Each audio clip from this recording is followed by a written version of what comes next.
Hi everybody, Lee here. Thank you for watching or listening to this week's episode of Leading with Lee. I hope you enjoyed last week's episode where I shared my personal story, and I hope you were significantly impacted by that.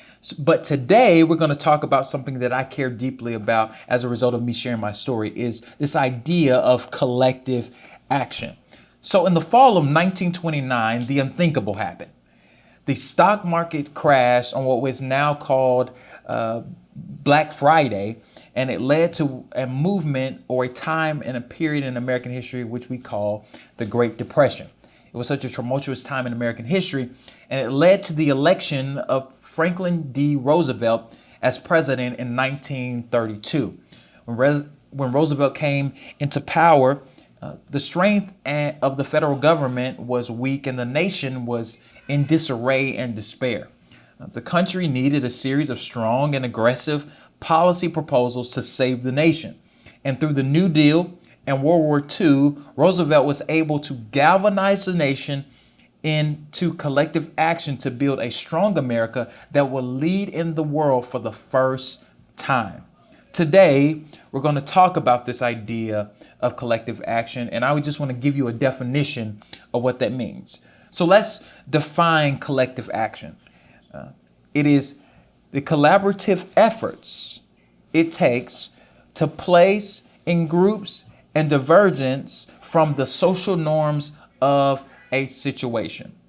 So today I'm going to give you 3 areas which I think that collective action can happen in our society and culture. So there are 3 things. Number 1, social, economic, and political.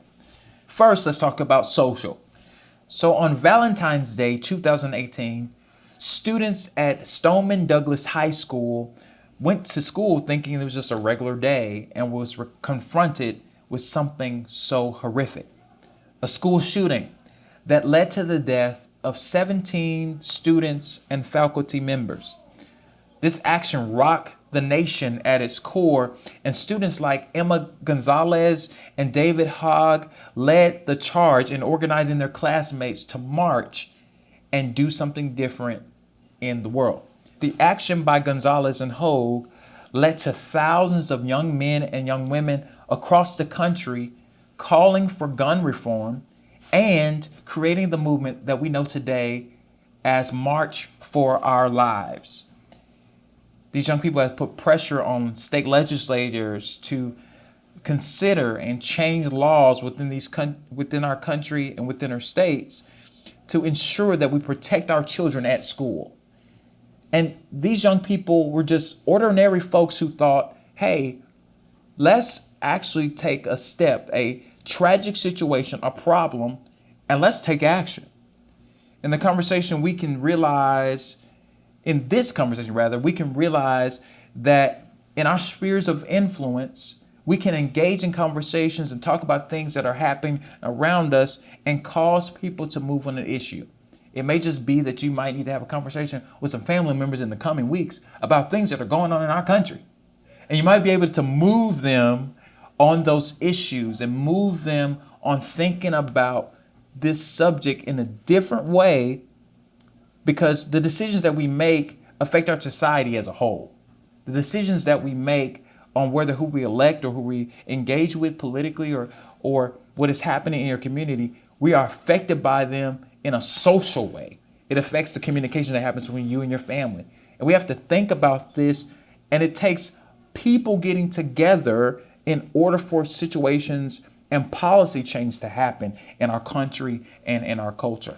Secondly, economic. There's this old saying that says, put your money where your mouth is. And money can make or break any business or organization. We're seeing this happening all over the country right now with all the turmoil that's happening because of police brutality and different things like that. There's a perfect example of how economics affected how collective action can happen within any organization. We see this happening in 2014 with the LA Clippers, how their owner, his name was Donald Sterling. He was recorded making racist comments about black players and people. This led to public outrage. It was all over the news. They were talking about it on public news networks, not even just on sports channel. They were talking about this as a national issue. Even players came out and said, hey, man, we play in this league. We are the guys that are generating money for this league, and we have issues with that. Even President Obama even spoke out about the issue. And this led to sponsors like CarMax and Virgin America and others withdrawing their support from the team. With those dollars now gone, the NBA was forced to push Sterling to sell the team. So when companies use their economic power to get things done, things can change collectively for everyone. So it's all it took was one or two businesses saying, hey, we're not supporting these actions. We're not supporting this type of mentality in this sport where these guys are making us big money. We will not support something that does not represent what our companies stand for. So we're going to challenge you, NBA, to force him to sell the team. And it ended up happening. And we see this as a significant thing, but because even right now in our country and culture, as we've been having these conversations about race and culture throughout this year, 2020 has been an interesting year, especially in that conversation. We're seeing companies from clothing retailers to Fortune 500 companies take up the calls to support African Americans or support people of color in general in their business endeavors. They've given thousands upon thousands of dollars to HBCUs, to scholarship funds, to the NAACP and other organizations that are fighting and doing the work of civil rights in our country, because they believe that is a smart economic decision. And collectively, if we support the cause, we can cause social change, legislative change, and cause people to be impacted in a positive way by the decisions that we're making. We're using our economic power to ensure that Black business owners are getting the same shake as other people, that other POCs are getting the same shake as other people. It is so important that businesses use their collective power to push the system, to push culture in the way that it needs to go so that everyone can be beneficiaries of it. And for you and I, you may think, well, I don't have a big business. I don't have this type of influence. You can use your money right now to influence any organization. In your community right now, if you decided to give to the PTA that you are a part of, it could influence the way your kid is being educated. If you decide to give money to your church or to your fraternity or to a Rotary Club that you might be a part of, it can impact that organization's ability to shift or transform culture around you. But you have to be willing to take your $20, your $5, your $2, because these companies have millions of dollars. They have access to hedge funds and access to resources. And you may not have that. And there may be some people who are listening to this, you may have that type of money. But at the end of the day, that is a decision that all of us can make. Last month, one of the things that I did in correlation with my birthday was I gave some money to an organization that I felt was doing great work for food and water issues. I felt it was necessary for me to give because even though I don't have a whole lot of money and a whole lot of capital yet at this point in my life, I believe that if I gave to that, if I invested my time and my money into something that I cared about, I was showing that I could support them economically.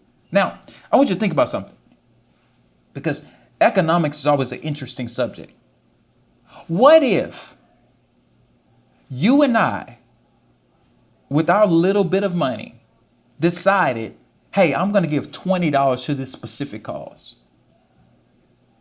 You get 10,000 people giving $20 to a specific cause, it can make a significant difference.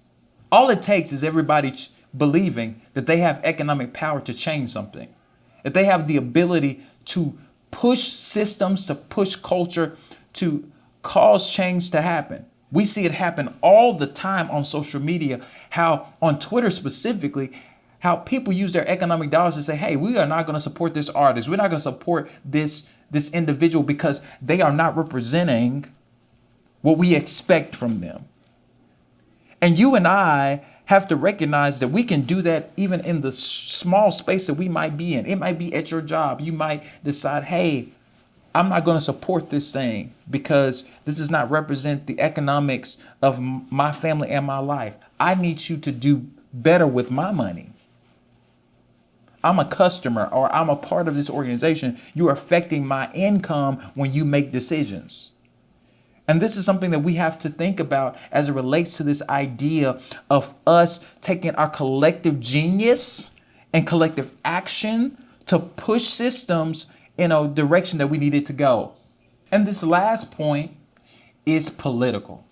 Now, obviously, if you've listened to me for any period of time or can see me, you know that I am a person of color. I'm an African American male, and I am significantly a beneficiary of political collective action.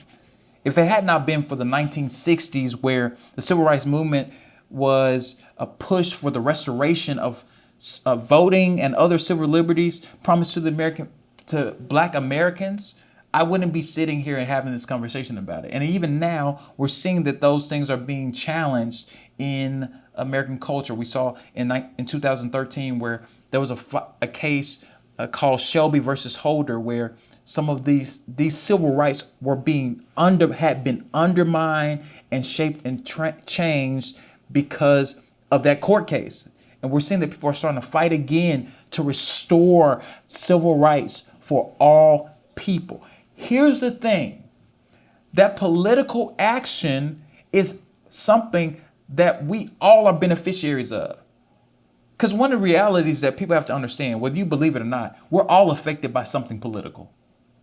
Where the street is in your community, where that stop sign is in your community, whether or not that building you live in, the apartment that I'm in right now as we're recording this episode, it is a byproduct of a political decision that allowed somebody to construct whatever they constructed in this space. It is a byproduct of that. You and I have to understand that these actions that are taken, whether it is during the civil rights movement, which influenced other movements that we've seen break-offs from throughout the years, we recognize that political power and collective action politically can move the needle. It can cause people to be elected to office or not be elected to office. It can cause individuals to change their policy position. We're seeing even right now as we go into this election in a few weeks, how politicians are having to change some of their views. Their ideas are changing because people are putting political pressure on them. Hey, you're going to have to earn my vote. I'm just not going to give you my vote because you are of my party or we have some of the same philosophical ideas. You're going to have to earn my vote. So what are you going to do for me? So people are putting pressure on policy decisions and challenging leaders to do things that they never thought they would be able to do, but they recognize that they have collective power. You, in your family, in your community, you have collective power, and we have to recognize that we can do that in our lives. And we're less than 100 days from the election right now, guys. In the next 2 or 3 weeks, we get to elect not only leaders at the top of the ticket, but down ballot. We get to pick who our leaders will be. And if we don't recognize that affects our society, that affects our collective genius, that affects the ability for our kids to go to great schools, that affects whether or not we're able to go into certain areas and be able to flourish in our careers. It all is affected by the decisions that we make when we vote. Even if you haven't registered yet, please get registered as soon as possible. Some states, have ended registration because they are now doing early voting, but get registered right now. If you want to do anything for me, if you want to be inspired by what I talk about with Leading with Lee, one thing I believe fundamentally, you have to vote, because it's not just about the top of the ticket. There are things that are happening in your state, in your community, in your city that you're voting for mayor. You could be voting for governor. You can be voting for a number of positions, but it takes you understanding the responsibility that you have in doing the work of building and transforming or changing what happens in these spaces. You have the ability to cause things to change. And it may not just be that big as far as voting is concerned. You can have collective action in your own community.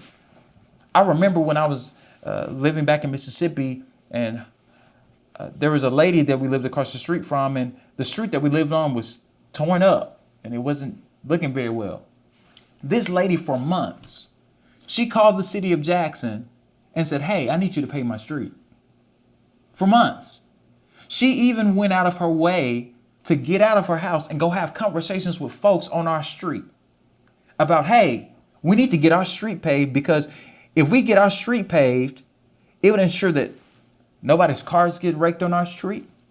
Our kids won't get hurt if they run into a pothole or something like that. They'll be protected on our street. Let's make our neighborhood look better. And when everybody in the neighborhood started calling downtown, within weeks she was able to get the street paved because she recognized that she had the ability to cause collective action. What does that mean for you? That means you, right now, as you're listening to me, as you're watching this, you can cause stuff to change in your community. You can cause stuff to happen very quickly. You can cause people to see that they have the ability to change culture, whether it's on a PTA, whether it is you in a singing group, whether it is you at school with your friends, whether it's you on your job. Right now in my job, a few months back, we started having conversations about this issue of race and culture, because people start saying, hey, we need to talk about this. You can make that type of difference. You can start those type of conversations. You can bring up things in a very strategic and significant way so that people can actually see what is possible. Here's the reality. Possibility is in you. Don't underestimate the ability that you have. Our collective genius is something so significant in the world. It has really birthed everything in society and culture. It's when people came together and realized that they could do something. You and I can do something. You and I are adequate enough to do something. You have the capacity to do something, but it takes you believing that you can. And so today, as I close and stop talking, you and I should know that right now, make a decision and cause some collective action to happen. It may not necessarily be something really big, but it could just be in your household, you get all your family to get in the gym with you. It could be that in your household, you have everybody eat healthier. It could be that you get your friends to go in on a few dollars with you and y'all start a little business selling cookies or something. It's not very hard. You and I can do these things. We can make a difference in the world. So you and I, let's go out and let's do some collective action. Thank you for watching or listening to this week's episode of Leading with Lee. I hope that you were inspired, equipped, and empowered. If you haven't done it yet, subscribe today. And to get updates about all the things that I'm doing, connect with me on Facebook, Instagram, and Twitter at Lee A. Scott II or Lee A. Scott II. I hope that you will tune in for the next episode of Leading with Lee. Much love, and let's get started.